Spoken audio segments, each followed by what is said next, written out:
Hello po mga kaibigan. Magandang umaga po sa lahat.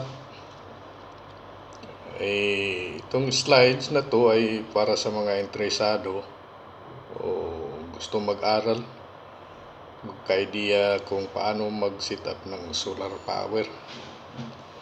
So, bago tayo mag-set up ng solar power, so pasadahan muna natin konti kung paano nabuo yung solar power o energy na galing sa araw. So solar power or energy travels from the sun to earth's surface in the discrete packets of energy called photons. Photon particles of light energy or energy that is generated by moving electric charges. Energy generated from moving charges is called electromagnetic radiation. So, electric magnetic radiation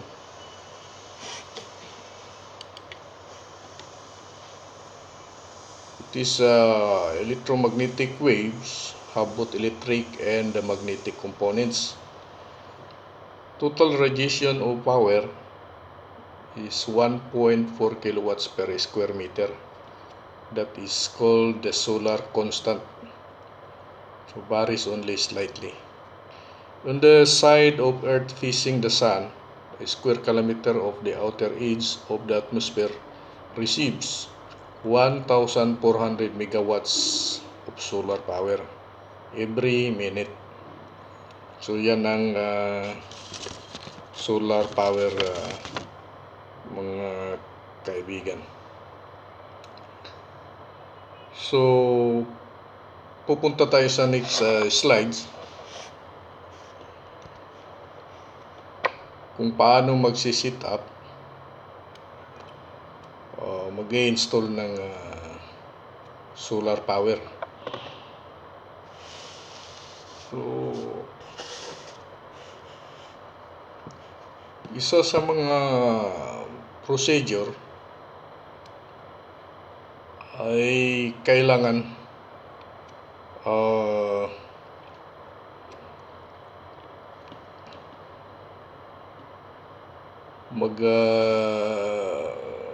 kabisaduhin muna natin yung mga kakailanganin sa ating solar installation. Unang-una,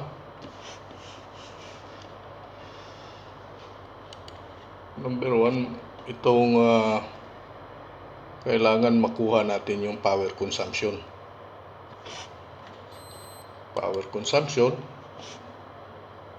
Then yung pangalawa ay yung ilang piraso yung i-prepare natin na solar panel. And the next is yung solar charge controller. Tapos yung pang-apat is yung battery. So dito sa installation natin, ginagamitan natin ng deep cycle battery. So panglima yung wiring. And number 6, solar panel safety. And number 7 is inverter. So sa power consumption, pupunta tayo sa unang slides. Ito, kung halimbawa may grinding machine tayo, gumagamit tayo ng grinding machine, let us say 40 watts yung grinding machine. Tapos yung electric fan is 70 watts, medyo malaking electric fan to. Refrigerator, gagamit tayo ng refrigerator, nasa 40 watts. Saka light bulb, dalawang tag 20 watts. So 40 watts lahat. So ganyan, i-total natin lahat na wattage kung ilan ang aabutin. So 40 plus 70 plus 40 ulit plus 40 ulit. So kukuha natin yung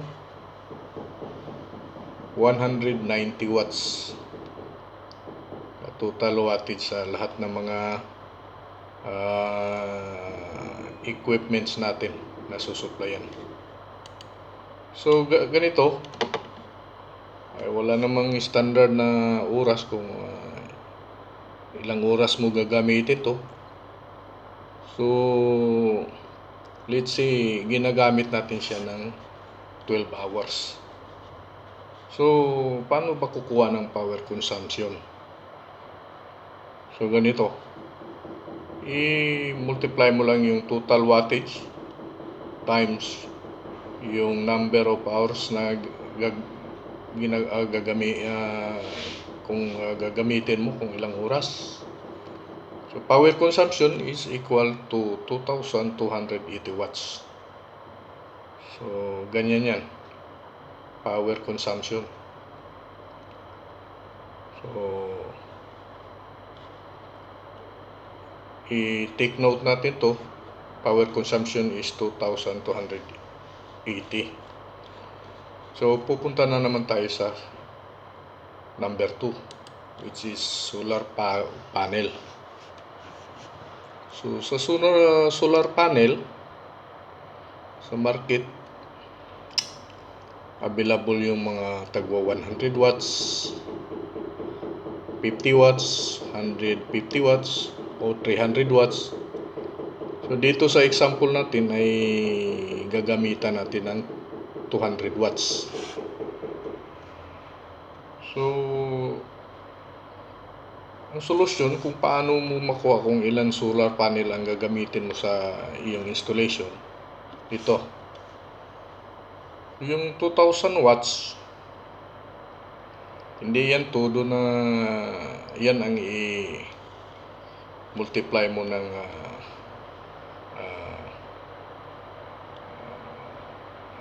sun hours na makikita siya ng araw. Pero bago natin i-compute yan, papasadahan natin muna yung mga factors, itong reduction factors na to, kung ano-ano yan, na bakit deduct tayo ng 20% as a reduction factor. So puntahan muna natin yung reduction factor bago natin kukumputin yan. So ito yun, mga factor to reduce power. May tinatawag tayo ng sun hour, which is magmula ng 9 AM to 3 PM. Kasi yun ang mga oras na medyo mainit na yung panahon, at saka tutok na siya dun sa iyong solar panel. Kasi from sunrise to 9 AM, medyo hindi pa masyadong mainit yan. So that yun ang sun hour natin na tinatawag. So pangalawa, yung sa sunod, ang sunod ay power loss. Itong power loss, siyempre pag gagamit ka ng isang equipment sa pamamagitan ng kuryente, kagaya ng solar charge sa controller, solar charge controller, ito ay magkakaroon ng power loss. O kaya inverter, nagkukonsumo din siya ng kuryente. O kaya yung wire. So yung wire ay may resistance, so kakaroon din siya ng power loss doon. So ang sunod na factor ay yung weather. So medyo minsan makulimlim o kaya maulan. So hindi siya masyadong 100% na nagbibigay ng power sa iyong solar panel. At saka itong sa sunod ay itong charging and discharging. So pag i-charge mo yung yung isang electric equipments mo, ay mag-i-store yan ng power. So isa rin sa factor na magre-reduce din siya ng ilang porsyento ng iyong power generation ng inyong solar panel.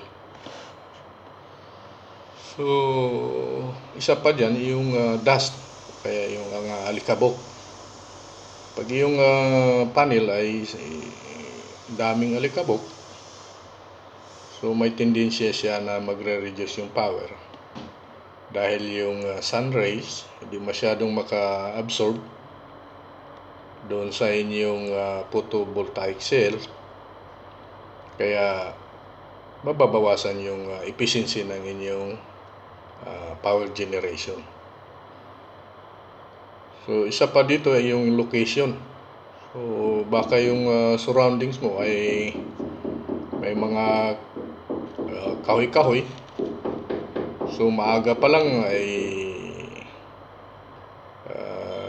natakpan na ng shadow yung solar panel dahil maraming kahoy, o kaya hindi na siya makikita ng araw kasi natakpan na ng bundok. So isa rin yung factor to reduce power ay yung location. So ngayon, babalikan natin doon sa slides natin sa solar panel computation. May nakita tayo dito na 20% reduction factor. So itong 20% reduction factor, ibabawas natin to ngayon sa total wattage ng ating solar panel. So pag halimbawa ginagamitan natin ng 200 watts, so 20% of 200 is 40. So 200 watts minus 40, ang maiiwan natin dyan ay 60 watts. So itong 60 watts, ito yung gagamitin natin na i-multiply natin ng sun hours natin. Kung naalala natin, isa sa mga factor ay na magre-reduce yung power natin is sun hours. So dito sa sun hours natin is 9 AM to 3 PM. So kung kukunin natin ilang oras yung sun hour, ito ay nasa 6 hours.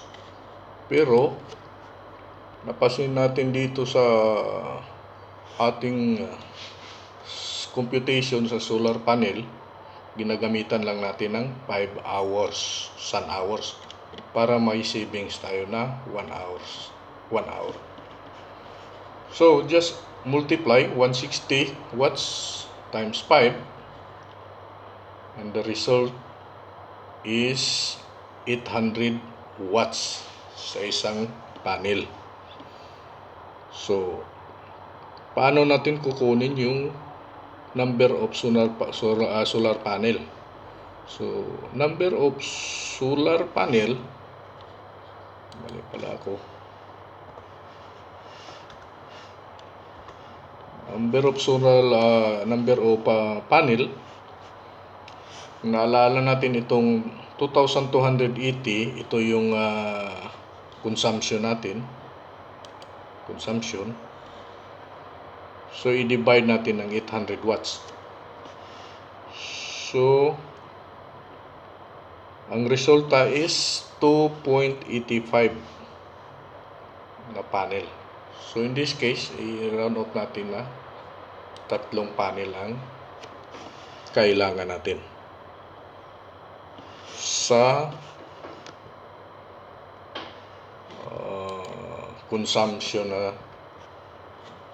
2,280. So kailangan natin ng tatlong solar panel na tagto 200 watts ang isa. Okay? So yung pangatlo natin na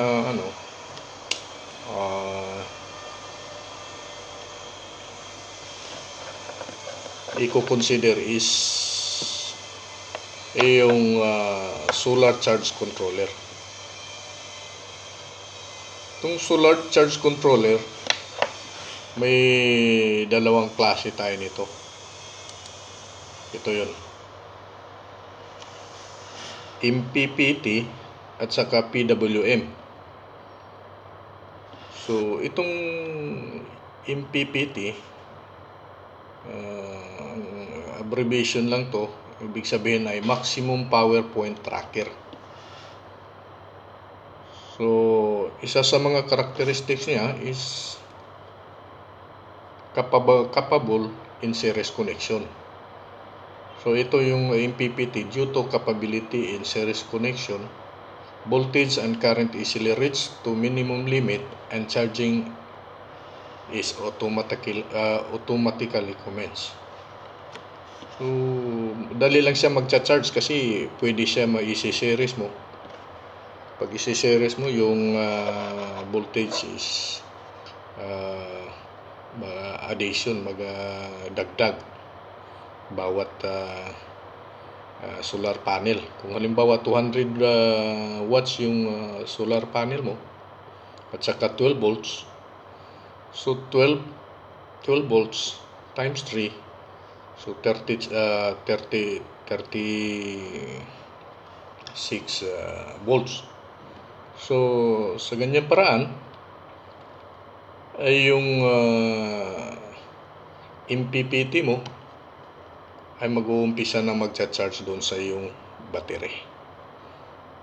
So isa sa mga characteristics ng MPPT is 98% efficiency. So almost perfect. Tapos pwede siya gamitin ng mula 12 volts hanggang 100 volts. Pag aabot na siya ng 12 volts, mag-uumpisa na siya mag-charge sa iyong battery. So ito ay depende rin sa model. At ito siya may kunting kamahalan.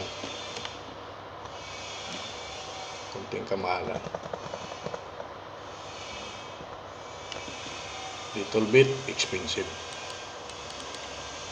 So ito, yung sunod natin na ay yung pangalawang kinds of klase ng solar charge controller is PWM. Ibig sabihin, ito ay isang pulse wave modulation. Ito yung abbreviation niya. So ito yung ibig sabihin na yung PWM na yan is pulse wave modulation.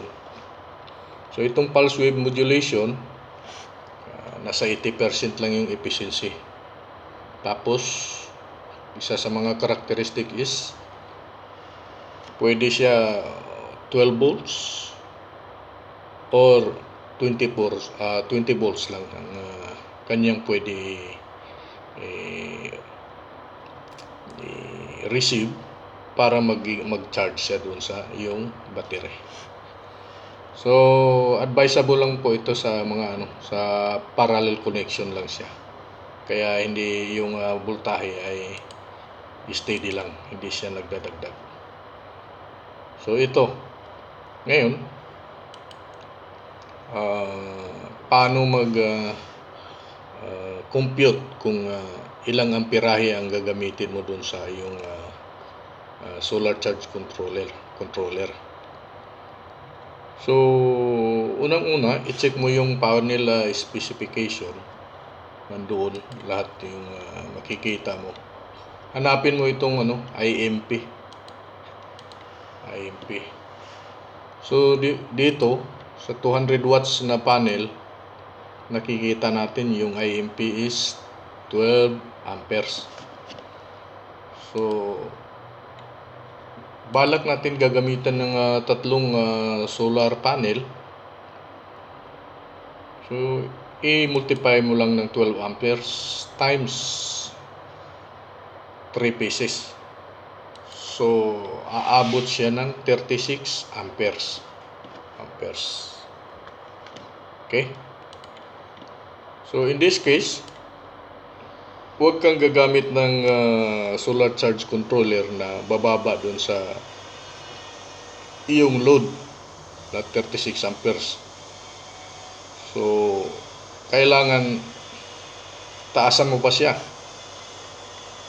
So in this case, gagamitan natin siya ng 40 amperes. Yan, solar charge controller. So okay na. Ito yung gagamitin natin na solar charge controller. So number 4, yung number 4 na itatackle natin is battery. So maraming klase yung battery. May mga lead acid battery, may mga lithium ion na battery, yung sa Motolite, lahat yan ay pwede gagamitin. So lahat yan ay may mga negative, may positive feedback o kaya may mga negative feedbacks. So ito ang gagamitin natin dito is sa solar panel na advisable talaga is deep cycle battery. So ito gagamitan natin ng 100 amperes by 12 volts.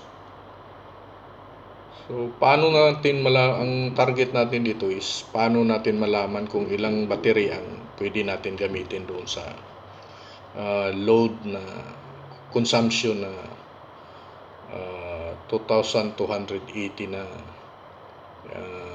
power consumption na pwede natin gamitin para ma-operate natin yan. So unang-una, i-multiply natin yung 100 amperes times 12 volts para makuha natin yung wattage ng iyong battery, kung ilan yung power na yung battery. So pangalawa, i-consider muna natin dito yung note nakalagay dito. Power consumption must be double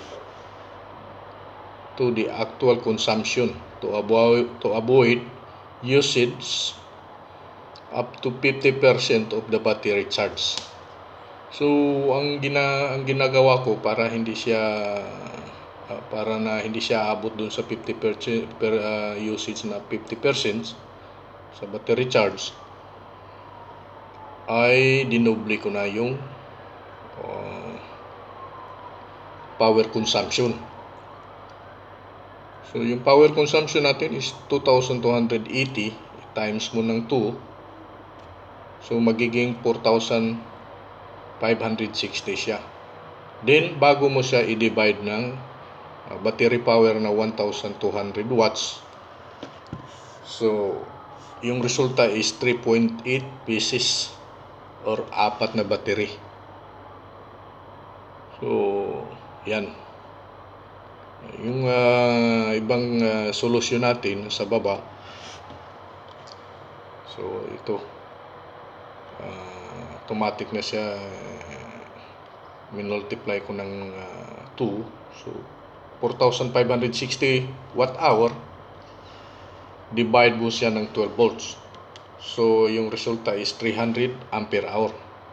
Divide mo siya ng 100 ampere kaya yung battery, So, ang resulta is pareho lang sa taas. 3.8 or 4 na battery.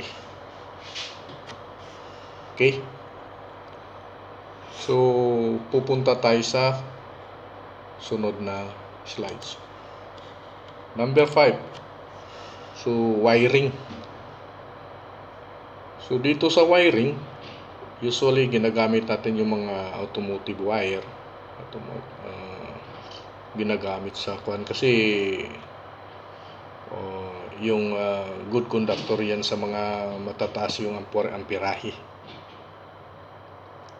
Kasi pag gagamitan mo ng hindi compatible dun sa yung load, ay ito ay mag-iinit, saka ito ay yung dahilan sa sunog. So may note tayo dito, may i-consider. We have so-called wire resistance or voltage drop. So ito yung idea na gusto ipaparating nila. The longer the wire, the more energy is wasted. So pag yung solar power mo ay design is medyo malayo-layo doon sa yung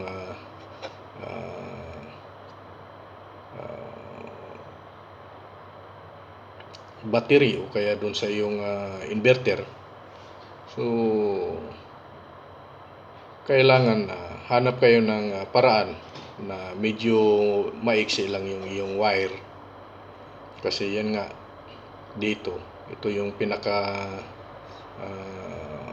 idea na gusto nila paparating.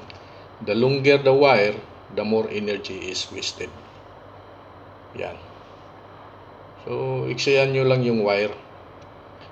Diyan na yung yung papasok din yung